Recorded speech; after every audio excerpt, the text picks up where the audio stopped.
संत योहन का सुसमाचार अध्याय 12। बेथनिया में भोज। पास्का के 6 दिन पहले ईसा बेथनिया आए। वहां लाजरुस रहता था जिसे उन्होंने मृतकों में से पुनर्जीवित किया था। लोगों ने वहां ईसा के सम्मान में एक भोज का आयोजन किया। मार्था परोसती थी और ईसा के साथ भोजन करने वालों में लाजरुस भी था। मरियम ने आधा सेर असली जटामासी का बहुमूल्य इत्र लेकर ईसा के चरणों का विलेपन किया और अपने केशों से उनके चरण पोंछे। इत्र की सुगंध से सारा घर महक उठा। इस पर ईसा का एक शिष्य यूदस इस्करियोती, जो उनके साथ विश्वासघात करने वाला था, यह बोला, 300 दिनार में बेचकर इस इत्र की कीमत गरीबों में क्यों नहीं बांटी गई। उसने यह इसलिए नहीं कहा कि उसे गरीबों की चिंता थी, बल्कि इसलिए कि वह चोर था। उसके पास थैली रहती थी और उसमें जो डाला जाता था वह उसे निकाल लेता था। ईसा ने कहा, इसे छोड़ दो, इसने मेरे दफन के दिन की तैयारी में यह काम किया। गरीब तो बराबर तुम्हारे साथ रहेंगे, किंतु मैं हमेशा तुम्हारे साथ नहीं रहूंगा। बहुत से यहूदियों को पता चला कि ईसा वहां है। वह ईसा के कारण ही नहीं बल्कि उस लाजरुस को भी देखने आए जिसे ईसा ने मृतकों में से पुनर्जीवित किया था। इसलिए महायाजकों ने लाजरुस को भी मार डालने का निश्चय किया, क्योंकि उसी के कारण बहुत से लोग उनसे अलग हो रहे थे और ईसा में विश्वास करते थे। यरूशलेम में ईसा का प्रवेश।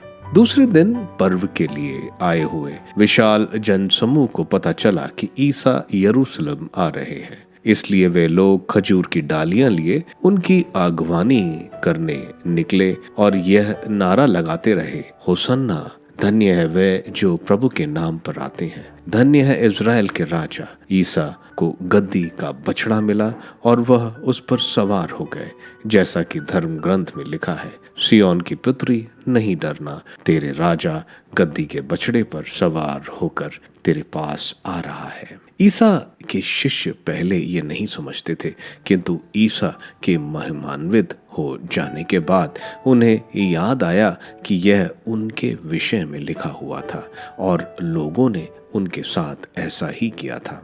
जब ईसा ने लाजरुस को कब्र से बाहर बुलाकर मृतकों में से जलाया था, उस समय जो लोग उनके साथ थे वे इस घटना की चर्चा करते रहे। इसलिए बहुत से लोग ईसा की आगवानी करने निकले थे। उन्होंने सुना था कि ईसा ने यह चमत्कार दिखाया था। यह सब देखकर फरीसियों ने एक दूसरे से कहा, तुम्हारी तो एक भी नहीं चलती, देखो सारी दुनिया उसी के पीछे चल पड़ी है। ईसा और यूनानी तीर्थयात्री। जो लोग पर्व के अवसर पर आराधना करने आए थे उनमें से कुछ यूनानी थे। उन्होंने फिलिप के पास आकर यह निवेदन किया, महाशय, हम ईसा से मिलना चाहते हैं। फिलिप गलीलिया के बेतसाइदा का निवासी था। उसने जाकर एंद्रुस को यह बताया और एंद्रुस ने फिलिप को साथ ले जाकर ईसा को इसकी सूचना दी। ईसा ने उनसे कहा, वह समय आ गया है जब मानव पुत्र महिमान्वित किया जाएगा। मैं तुम लोगों से यह कहता हूँ, जब तक गेहूं का दाना मिट्टी में गिरकर नहीं मर जाता तब तक वह अकेला ही रहता है, परंतु यदि वह मर जाता है तो बहुत फल देता है। जो अपने जीवन को प्यार करता है वह उसका सर्वनाश करता है, और जो इस संसार में अपने जीवन से बैर करता है वह उसे अनंत जीवन के लिए सुरक्षित रखता है। यदि कोई मेरी सेवा करना चाहता है तो वह मेरा अनुसरण करे। जहां मैं हूँ वहीं मेरा सेवक भी होगा। जो मेरी सेवा करेगा मेरा पिता उसको सम्मान प्रदान करेगा। अब मेरी आत्मा व्याकुल है। क्या मैं ये कहूँ, पिता, इस घड़ी के संकट से मुझे बचा, किंतु इसलिए तो मैं इस घड़ी तक आया हूँ, पिता, अपनी महिमा प्रकट कर। उसी समय यह स्वर्गवाणी सुनाई पड़ी, मैंने उसे प्रकट किया है और उसे फिर प्रकट करूंगा। आसपास खड़े लोग यह सुनकर बोले, बादल गरजा। कुछ लोगों ने कहा, एक स्वर्गदूत ने उनसे कुछ कहा। ईसा ने उत्तर दिया, यह वाणी मेरे लिए नहीं बल्कि तुम लोगों के लिए आई। अब इस संसार का न्याय हो रहा है। अब इस संसार का नायक निकाल दिया जाएगा और मैं जब पृथ्वी के ऊपर उठाया जाऊंगा तो सब मनुष्यों को अपनी ओर आकर्षित करूंगा।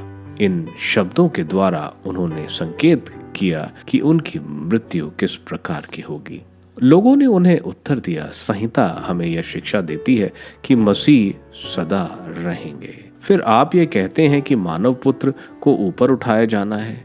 वह मानव पुत्र कौन है?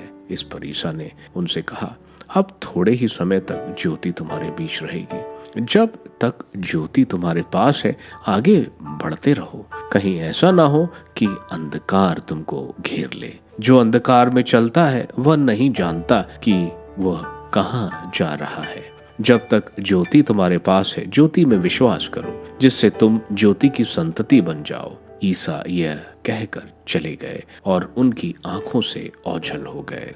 यहूदियों का अविश्वास। यद्यपि ईसा ने उनके सामने इतने चमत्कार दिखाए थे, किंतु उन्होंने उनमें विश्वास नहीं किया। यह अनिवार्य था कि नबी इसायाह का यह कथन पूरा हो जाए। प्रभु किसने हमारे संदेश पर विश्वास किया है? किस पर प्रभु का सामर्थ्य प्रकट हुआ है? वे विश्वास नहीं कर सके क्योंकि इसायाह का एक दूसरा कथन इस प्रकार है, उसने उनकी आंखों को अंधा कर दिया और उनकी बुद्धि कुंठित कर दी है। कहीं ऐसा ना हो कि वे आंखों से देखें, बुद्धि से समझ लें, मेरी ओर लौट आए और मैं उन्हें भला चंगा कर दूं। इसायाह ने इसलिए कहा कि उसने उनकी महिमा देखी थी, उसने उनके विषय में भविष्यवाणी की। फिर भी नेताओं में बहुतों ने उनमें विश्वास किया, परंतु वे फरीसियों के कारण ईसा को प्रकट रूप से इसलिए स्वीकार नहीं करते थे कि कहीं सभागृह में उनका बहिष्कार ना कर दिया जाए। उन्हें ईश्वर के सम्मान की अपेक्षा मनुष्य का सम्मान अधिक प्रिय था। प्रभु ईसा संसार की ज्योति। ईसा ने पुकार कर कहा, जो मुझ में विश्वास करता है वह मुझ में नहीं बल्कि जिसने मुझे भेजा उसमें विश्वास करता है, और जो मुझे देखता है वह उसको देखता है जिसने मुझे भेजा।